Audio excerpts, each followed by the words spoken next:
It should go without saying that motorsport is and always has been packed with danger, but some eras and some jobs have been far riskier than others. Pit crews, drivers, track marshals, and safety personnel have historically put themselves in the line of fire to be able to compete in motorsport, but there was one job far more dangerous than the rest: riding mechanics. The name alone should give you an indication of just what this job entailed. These riding mechanics, or mechanicians as they were sometimes called, actually sat in the race car with the driver and performed various maintenance tasks while careening around the track at racing speeds. It was a dangerous job. 74 people have been killed in racing incidents in the Indianapolis Motor Speedway since the track's opening in 1909, and riding mechanics comprised 13 of those deaths during the very brief periods of time that they were used, from 1909 to 1920 and from 1930 to 1937. Today, we're delving into the abbreviated history of the riding mechanic, racing's most dangerous profession. Motorsport isn't just about fast cars and daredevil drivers. It's a place where scandals burn hotter than exhaust pipes. This is a history podcast dedicated to delving into the darkest corners of the racing world to uncover secrets, deception, and intrigue. My name is Elizabeth Blackstock, and welcome to Deadly Passion's Terrible Joys. As we've touched on a few times here at Deadly Passion's Terrible Joys, early vehicles were quite a handful. They were difficult to start, difficult to maintain, and difficult to drive. As with most inventions, the early days of the race car were less about optimization and more about just generally figuring out this new technology in the first place. So what exactly did a riding mechanic do? Well, he was effectively a passenger in a high-speed race car. The driver's job, obviously, was to keep the car on the road and to be faster than the competition, but the riding mechanic took care of just about everything else. Riding mechanics pumped oil or topped up the gas tank while at high speed. They kept an eye on any gauges that had been built into the car, watching things like oil pressure or temperature. They kept an eye on tire wear or scoped out broken bits of machinery that might need fixing in the pits. They served as a rearview mirror and a spotter, craning their necks to observe the competition and inform the driver of what was going on around him. If the car broke trackside, the riding mechanic was tasked with either making the repairs or even running back to the pits for help. They were even something of a personal assistant for the driver, providing him drinks or food or massaging his hands in the heat of battle. Despite serving some incredibly important roles, though, riding mechanics weren't regarded as being as critical to racing as the driver. Let me pull a section from Blood and Smoke, A True Tale of Mystery, Mayhem, and the Birth of the Indy 500 by Charles Leerhsen, which I think really helps encapsulate the role of the riding mechanics, and the way they were perceived by the racing community at the time. In exchange for low pay, usually $25 a week, and a small percentage of the prize money, and less glory, the riding mechanic was entrusted with greater responsibility than any driver. He was the last person to check the engine before the leather hood straps were secured. He had to crank the ignition at the start, and once the team was off and running, to make sure that gravity was keeping the fuel supply flowing and that the primitive splash oil system was functioning in its intended, if inefficient, fashion. He also had to inform the driver of who might be coming up on his left or his right, and pass along to him any signals or chalkboard instructions sent out from the pits. Riding mechanics and drivers communicated to each other with hand signs. One finger meant car coming, two meant the car getting closer, and making an O with the thumb and forefinger meant we need oil. As they sat hip to hip, signals were required because, as Joe Matson, a pilot for Chalmers Detroit, once explained, the wind, the bark of the exhaust, the roaring of other cars, and other things make talking impossible in a race. For the dedicated riding mechanic, maintaining one's dignity could be just as difficult as being heard. During a long race, he might find himself obliged to act as a doting mama bird, popping hot dog chunks and candy or pouring lemonade into a driver's yearning pie hole. He might hold a cigarette to the other man's quivering lips, massage his arms or neck, or lean across his lap and take the wheel while the driver unbuttoned his fly and relieved himself in a container.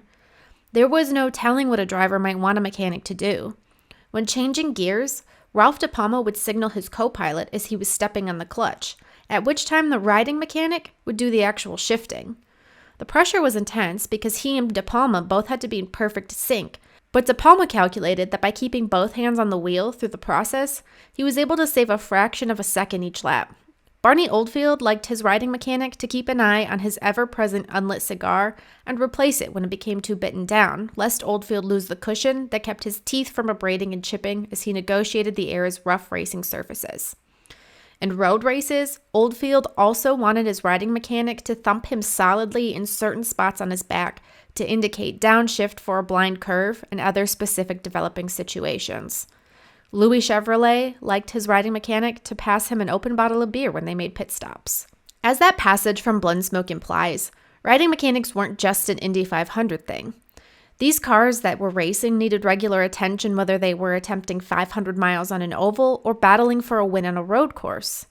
Riding mechanics were also prevalent on the European Grand Prix circuit until about 1924. And while being a riding mechanic wasn't exactly glamorous here in the United States, we generally kept records of their names, if only for the Indy 500.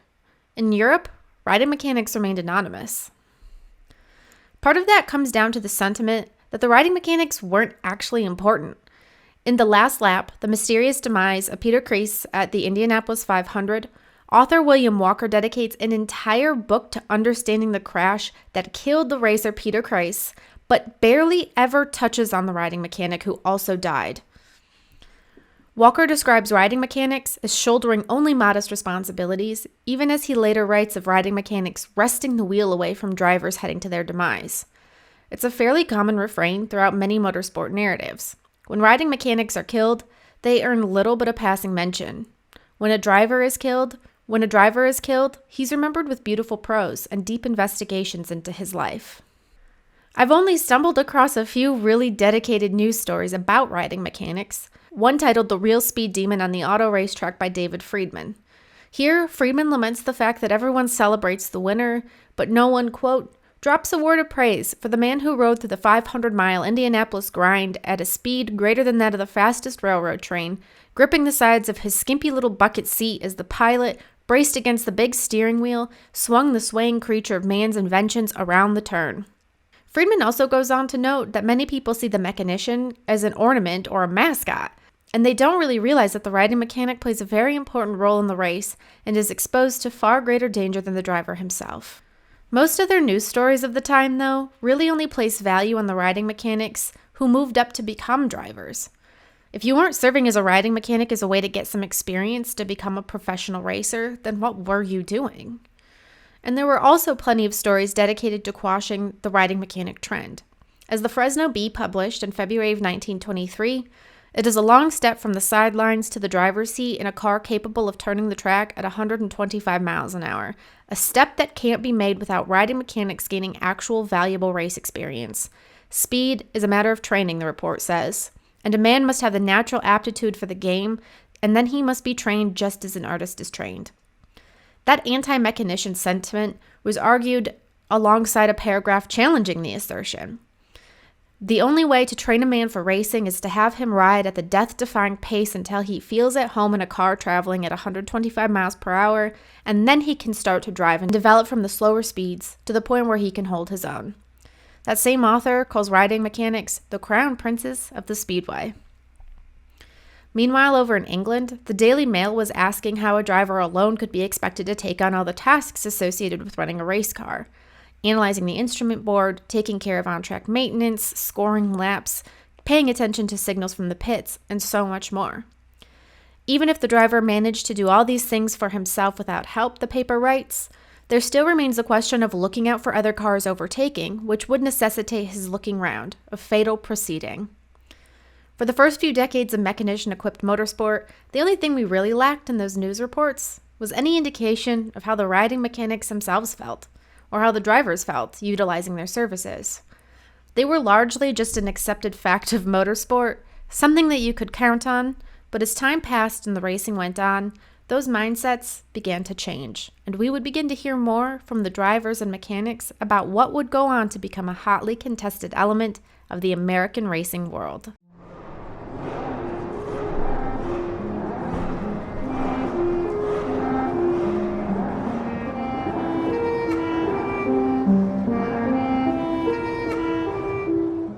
I don't know about y'all, but I am still coming down from the Indy 500, and I'm not quite ready to let the month of May slip away just yet. That's why I'm heading to Homefield Apparel's website to stock up on the best open wheel merch the Speedway Indiana clothing company has to offer. Homefield is dedicated to bringing the best vintage-style racing merch on the market, and the Indy 500 collection this year really shows what an amazing job that design team can do. There are so many great throwback items in this collection, and you don't want to miss out. Head to the link in my bio to check out your options, and don't forget to use code DPTJ15 for 15% off your first purchase.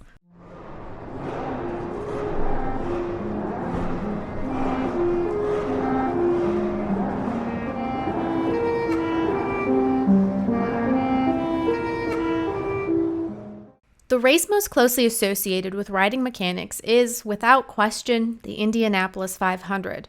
But the very first iteration of the 500 was won by a solo driver. When Ray Haroon secured his victory in 1911, the only aid inside his Marmon Wasp came from the presence of a rear-view mirror, which we think is the first one ever used in an automobile and certainly the first ever used in a race. For that first year, the use of riding mechanics was optional, albeit highly recommended. The Marmon Wasp, though, was a true single-seater, and there wasn't space for Haroon's right-hand man, Harry Gates. But in the May 26, 1928 edition of the Indianapolis News, Haroon actually had a lot more to say. Harry didn't ride with me in this race on account of my car being a single-seater streamline type, which was an innovation at that race, Haroon said. In the designing of this car, we had concluded that a live mechanician was better than a dead one, and Harry wasn't the only beneficiary in the arrangement. In early years, all race car accidents in these cars, the mechanic was the victim, principally because he didn't have much to hang on to and was either thrown out at the first bounce or beat the driver to what we dubbed the basement, meaning under the cowl. In the latter case, there wasn't room for both, and the driver stood the impact. Haroon's thinking, in that case, was right on the money. On lap 12 of the inaugural Indianapolis 500-mile sweepstakes, racer Arthur Greiner lost control of his American Simplex after it blew a tire. Both Greiner and his riding mechanic, Sam Dixon, were thrown from the wreck. Greiner only suffered a broken arm, while Dixon was thrown into a fence 20 feet away from the car. It's unclear whether or not he died instantly, but the ultimate result was fatal. It made Haroon's decision to implement a rearview mirror instead of a riding mechanic look pretty smart. But the following year, the AAA Contest Board, which sanctioned many motorsport races including the Indy 500, decided that riding mechanics needed to be mandatory for all races exceeding 100 miles. It's a little bit challenging to find the exact reasoning given for that change thanks to inconsistent record keeping, but as I mentioned earlier in this episode, riding mechanics served a lot of vital roles. Just because Ray Haroon had found a way to avoid using one didn't mean everyone was able to manage without one, and it seems as if the AAA was weighing the safety of the drivers above the safety of the riding mechanics. And so the fatalities continued. During the 1919 Indy 500, driver Louis Lecoq and his mechanician Robert Bandini were both killed when the Romer Special they were driving flipped and burst into flames. 4 years later, in 1923, riding mechanics were made optional by the AAA. Only one team utilized the mechanician, the Mercedes team of rookie Christian Lautenschlager. Their race lasted for a mere 14 laps before Lautenschlager crashed, thankfully without injury to himself or his riding mechanic. For the subsequent 7 runnings of the Indy 500, riding mechanics were optional, but no one used them. Meanwhile, over in Europe, riding mechanics were officially banned in 1924 after the death of Tom Barrett in the San Sebastian Grand Prix. Barrett had always had a mechanical bent, and in the early years of his career, he worked on fuses, airplane engines, and then Sunbeam road cars. It was his role at Sunbeam that saw Barrett move into the role of riding mechanic for driver Callum Lee Guinness, when Guinness's normal riding mechanic was injured in a crash at Brooklands. Barrett was substituted in, and the Sunbeam crew traveled to Spain with high hopes. Unfortunately, the weather for that September race was poor, and the wet track was made even more slippery after locals tried to sprinkle sand on it. They intended the sand would be used for more grip, but the clay-like earth of the region only made things all the more treacherous. On lap 11 of the San Sebastian Grand Prix, Guinness hit a rut in the road and lost control of his sunbeam. The car left the track, spun, flipped, and then came to rest back on the racing surface. Guinness was thrown free from the crash, though he had sustained serious enough injuries that he never raced again and ultimately committed suicide in 1937. Barrett, however, died at the scene of the accident. As a result, the use of riding mechanics was instantly banned in Europe. Sports cars were still required to feature 2 seats in an attempt to mimic the passenger cars on which they were based, but no one would be allowed to fill those seats. News of the mechanician ban surely crossed the Atlantic, but the AAA contest board saw no reason to follow suit. In fact, in 1930, it reinstated the mandatory use of riding mechanics as part of a sweeping set of rule changes that came to be known as the Junkyard Formula. At the time, the Indianapolis Motor Speedway was owned by former fighter pilot Eddie Rickenbacker, and Rickenbacker wasn't keen on the fact that the cars duking it out on the speedway were looking more and more like purpose-built race cars, as opposed to the vehicles the average Joe would see on the road.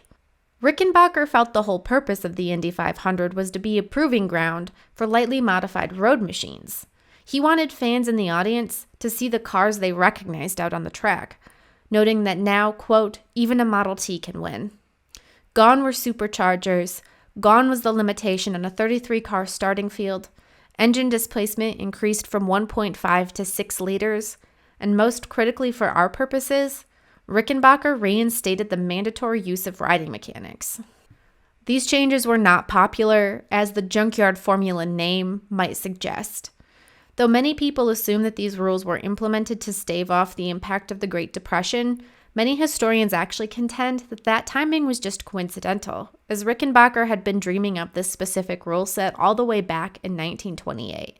When it became clear that drivers would have to utilize a riding mechanic in 1930, we saw a significant shift in the way those riding mechanics were discussed publicly. Instead of just being another feature of the race car, they actually started to play into the public discourse as human beings. Racer Bob McDonough, for example, decided that if he was going to be forced to race with a riding mechanic, then it might as well be with a punch-drunk boxer. I won't know what to do with a riding mechanic, for in all my races, I have been doing all the work myself, McDonough told the Courier-Journal in April of 1930. It is just like sticking another pair of arms on me. I wouldn't be able to use them. So I have decided to select a good punch-drunk boxer who doesn't weigh too much and who has been properly battered into submission in the ring. McDonough's thinking here is that the vibrations in the race car, paired with the intense speed and forces exerted on the car's passenger, would present a significant challenge to normal folks whose brains weren't accustomed to being jostled around in their skulls. A boxer who had taken a few blows to the noggin would be perfect, especially because McDonough didn't want a helper. I will arrange his seat beside me so that he will not be in the way and will have nothing whatsoever to do with the activities at the wheel, McDonough said. I will strap him into place with an airplane safety belt, and he may go to sleep if he can. Not everyone was quite so jovial about it, though. Louis Meyer, who had won the 1928 Indy 500, noted his annoyance in a November 1929 edition of the Morning Call. Like so many younger drivers, I have never had any experience with a riding mechanic. I believe he'll be in the way. He's supposed to tell you when something has gone wrong. How can he hear you when you're half deaf from the motor of the road? He asked, and then continued. Another thing, as racing cars are now built, the driver can get a pretty good view of all 4 wheels. I don't know whether he can with another fellow in there with him. The riding mechanic won't be any help if he jostles against you when the car hits a turn and you're trying to keep the back from beating the front on the straightaway. But rules are rules. Meyer claimed he wouldn't race at the 1930 Indy 500, but ultimately he did. He finished 4th. Even former riding mechanics were actually pretty frustrated. Riley Brett, who had made his final appearance as a mechanician in 1922, had become a fantastic chief mechanic on several cars that went on to take the AAA championship. When asked about his role in the 1930 race, he said, I'm getting the car ready, but they'll have to get somebody else to ride the race with Louis Meyer. I'm through. Brett clarified that he wasn't stepping away from the riding mechanic role because his final outing in 1922 had ended in a crash, one that thankfully didn't hurt either the driver or his mechanic. And he also clarified that he wasn't stepping back because he was old. Instead, he said, "I just can't get into the proper mental attitude to ride again. For years, I couldn't get enough of speed, but for the last 7 years, I've been forced by racing rules to get my thrills from the pit of the car on which I was working. Now I've lost all desire to whirl around the track at dizzy speeds. It looks dangerous now. It didn't used to. I guess it really isn't any more dangerous, except that the cars are moving a lot faster these days than they were when I was riding and driving." Riley Brett, though, had an established career, and he knew he could contribute to a 500 winning car. According to the Daily Star's April 18, 1930 newspaper, though, very few men were going to have that ability, because over 150 new drivers had filed applications to enter the race. The author notes that while some may qualify, quote, "many more of them will become riding mechanics, sitting beside the drivers in the two-man cars demanded for the coming contest." As I've noted before, the role of a riding mechanic was often seen as a way for a young driver to gain some kind of experience before actually racing themselves. The young drivers who failed to make the race would likely leap at the opportunity to experience Indy 500 racing speeds from inside the cockpit and to better understand what it would take to manage a race. However, you still had plenty of riding mechanics that wanted a piece of the action. 38-year-old Thane Hauser began riding in 1916, and he was ready to take up the mantle again. As he told the newspapers, he'd never earned a nickel from his work, which is why he was especially keen on riding with a winner, not a forlorn hope. Still, he'd earned quite a bit of star power when, at a non-500 race, he took over steering his team's car after the driver collapsed at the wheel. Hauser brought it home in fourth. Other riding mechanics found a little celebrity thanks to the revitalization of the rules. Cotton Henning, for example, had earned a reputation as a great guy in the previous riding mechanic era, when he and driver Peter DiPaolo were thrown from their car. After Henning regained consciousness, he immediately leaped into action to pull DiPaolo from the race car, which he believed was on fire.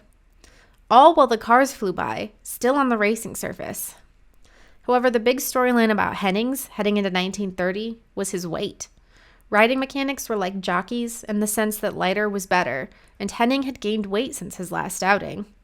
Several news stories focused on what he was doing to slim down, which included doing road work in a rubber suit and jogging around the Indianapolis Motor Speedway. Other big positive moments came with the signing of Tak Harashima as a riding mechanic, making him the first American-born man of Japanese descent to play a significant role in the Indy 500. In 1935, racer Pete DiPaolo also made headlines by signing movie star Richard Arlen to be his riding mechanic in the 500-mile event. As we approached the mid-1930s, some riding mechanics began to spend more time in the spotlight, beyond just brief mentions of their existence or of their injuries and death. Tak Harashima was briefly profiled in a January 1936 edition of Daily News, and a few months later, riding mechanic Vern Lake offered a greater profile in his local Tulsa world. But not all was well, and as the decade progressed, it became clear to both the AAA contest board and to the heads of the Indianapolis Motor Speedway that the riding mechanic revival would have to come to an end.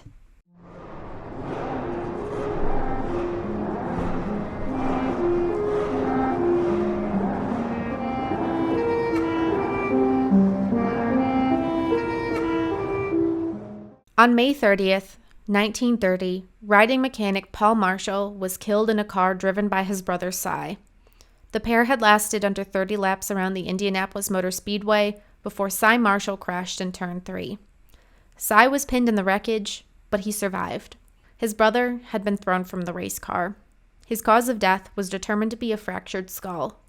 In the very first race featuring riding mechanics after a 7-year hiatus, one had died. During practice for the 1931 Indianapolis 500, driver Joe Caccia lost control of his car, and both he and his riding mechanic, Clarence Grove, were thrown from the machine before it burst into flames. Unfortunately, the car landed on the men shortly after. Both were killed.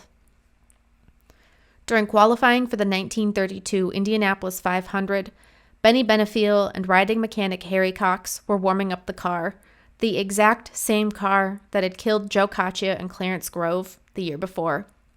Benefield lost control and launched the car over the outside of Turn 1, where it proceeded to fall 18 feet to the ground. Benefield was seriously injured, but Cox was killed.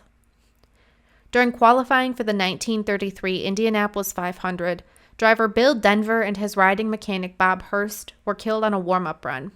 During the race itself, drivers Mark Billman and Lester Spangler were killed. Spangler's riding mechanic, G.L. Monk Jordan, also died. Spangler was attempting to avoid a spinning car on lap 132, but ended up plowing into the machine head-on at over 100 miles per hour. The car rolled at speed, ejecting and killing both of its occupants. During practice for the 1934 Indianapolis 500, the aforementioned Pete Kreis lost control of his car, which mounted the outside wall, tumbled for 15 feet, and hit a tree. Kreis was killed instantly. His riding mechanic Bob Hahn died shortly after. During qualifying for the 1935 Indianapolis 500, driver Stubby Stubblefield lost control of his car, which rode over the Turn 2 wall, flipped, and threw both driver and riding mechanic Leo Whitaker into the fence.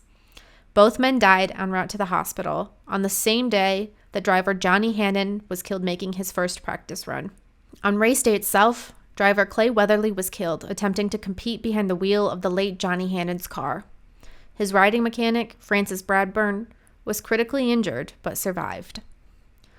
After a quiet, death-free 1936 came a horrifying 1937. 2 pit attendants were killed in practice when a Duesenberg burst into flames and crashed into the Studebaker that the pit attendants were servicing. During qualifying later that same day, driver Frank McGurk managed to complete 4 of his 10 qualifying laps when his car crashed through an inner rail. McGurk was injured as he was thrown from the car, but his riding mechanic, Albert Opalco, was killed. Of course, those weren't just the notable deaths and injuries. Countless other drivers and riding mechanics were seriously injured during the month of May between 1930 and 1937, including driver Louis Schneider and riding mechanic Spider Matlock in 1931, driver Al Aspin and riding mechanic Mitz Davis, and riding mechanic Elmer Lombard in 1933, as well as driver Orville Baker and riding mechanic Pete Keeling in 1934. It was a dangerous time to be in a racing machine no matter what, but the sheer fact of being a passenger in a high-speed vehicle seemed to be imbued with an even greater risk. Making things all the more challenging for American motorsport overall were the origins of the 1930 riding mechanic mandate. Because the idea had come from Eddie Rickenbacker and was largely designed for the Indy 500, many tracks weren't clear about whether or not they needed to implement riding mechanics.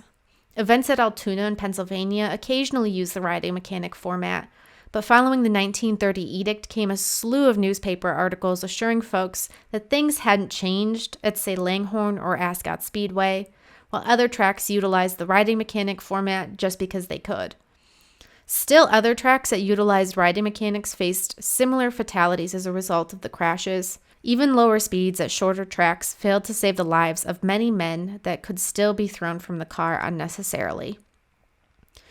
Meanwhile, Rickenbacker was aware that after the 1933 running of the Indy 500, something needed to change. 5 people were killed during 1933's month of May, and it was clear that current trends were unsustainable. But rather than remove riding mechanics from the equation, Rickenbacker instead proposed a forced reduction of speed. In 1936, the AAA Contest Board eliminated the use of riding mechanics on dirt tracks, and 2 years later, Eddie Rickenbacker finally decided that for 1938, riding mechanics would once again become optional, though not because of the danger. Instead, Rickenbacker wanted to once again stimulate international interest, and because foreign drivers hadn't used riding mechanics for over a decade, it made sense to tweak the rules to better encourage their participation. No riding mechanic was ever again used in the Indianapolis 500.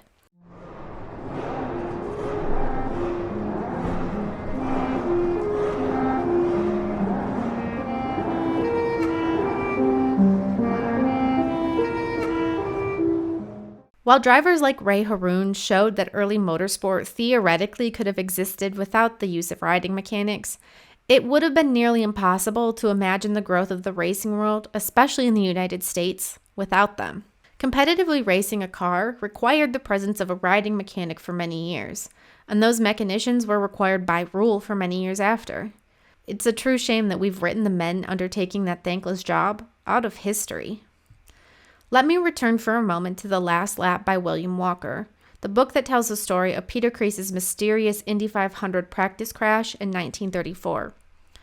Riding mechanic Bob Hahn is described as being a 21-year-old raised on a turkey farm estate, though he was having a difficult time thanks to a series of poor racing results and the separation from his wife. Hahn is said to have met Kreis's mechanic in California, where he asked for some experience to see if he could understand why his own driving performance had been so poor. Hahn's reward was a position as Kreis's riding mechanic, and that's it. That's all we know. Walker speculates that perhaps Kreis looked over at his young riding mechanic as they crashed to their deaths, but the next concrete fact we receive about Bob Hahn is about his brutal death. When other riding mechanics are mentioned in the book, it's with that same sort of callous attitude, that these men existed and died, and that is the sum total of their contribution to motorsport. I think the sheer lack of information about riding mechanics is what struck me most while I was working on this episode.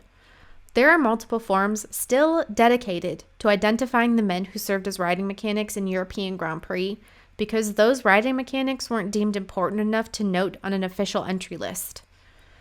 We remember some riding mechanics like Jimmy Murphy, Pete DiPaolo, and Kelly Patillo, but only because they went on to become racing drivers. We remember men like Joseph F. Kennelly because his death in 2011 meant that the last living riding mechanic was gone. With him went a wealth of lived experience that few people thought to mine. It is, honestly, very shocking to me. I approached this episode really hoping to learn more about the role of the riding mechanic, and I was unable to access enough information online to feel like I really could tell a comprehensive story, which, in many ways, is the story I'm telling. The papers didn't give these men much credence, which means our written records are few and far between. We remember the men who died, but not outside of the circumstances of their death, and not as the primary focus. When public opinion began to change, and discourse shifted to focusing on the dangers to the lives of the men involved, the conversation was still never really personal. It was detached from the lived experience of riding mechanics, unless they were, for example, a legendary riding mechanic like Riley Brett. For those countless other mechanicians who served infrequently as one-offs or who died in the throes of a race, we know so much less. Drivers have always dominated the spotlight, and it makes sense why. After all, they're the ones loaded with the spectacular talent that is so obvious to anyone who tunes in to watch a race. The quick-witted strategists, the visionary designers, and the dedicated pit crew workers rarely have a similar opportunity to bask in that glow. In fact, we really only notice them when they do a bad job. Riding mechanics were even more invisible. Even though they sat right next to the driver in the car and directly contributed to that driver's ability to finish a race, their contributions have been almost intentionally lost to time. Over in Europe, no one thought to write down a mechanician's name. In America, we may have done the bare minimum, but record keeping was often inaccurate, and there was never much to these men beyond those names. So little acknowledgement for such a significant impact. Riding mechanics are the true unsung heroes of early 20th century racing. Early motorsport events could not have existed without them, and the ever-improving tides of technology shouldn't discount the significance of their contributions. Their stories are ones that deserve to be heard.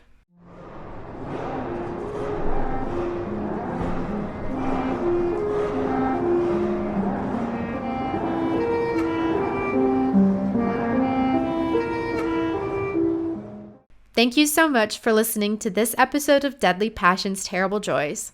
The next time we chat, it'll be just before the iconic 24 Hours of Le Mans, and I'll be talking about the aftermath of the 1955 Le Mans disaster. Many of us know the story of that accident and the general impact it left on motorsport, but I want to delve into the details about the days, weeks, and months immediately following the devastating tragedy. If you enjoyed this episode, Please subscribe to the show, give it a rating, and leave a review. And if you're hungry for more, make sure to subscribe to the DPTJ Patreon.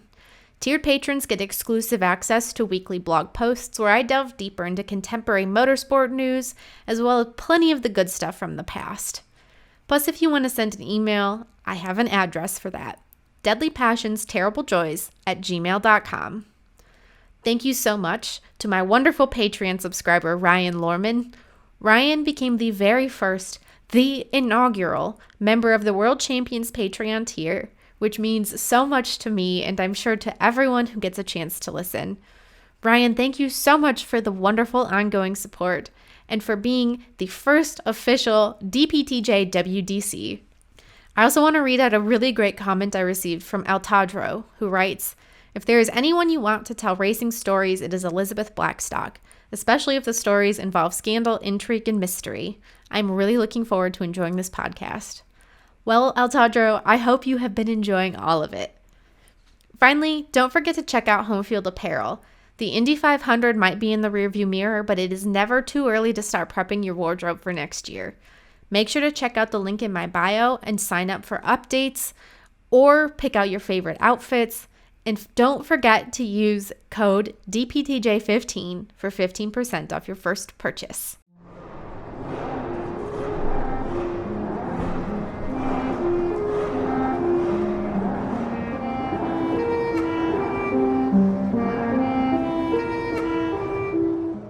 Finally, we're ending with La Source, the segment named after the iconic turn at Spa-Francorchamps, but that serves as my bibliography for each episode.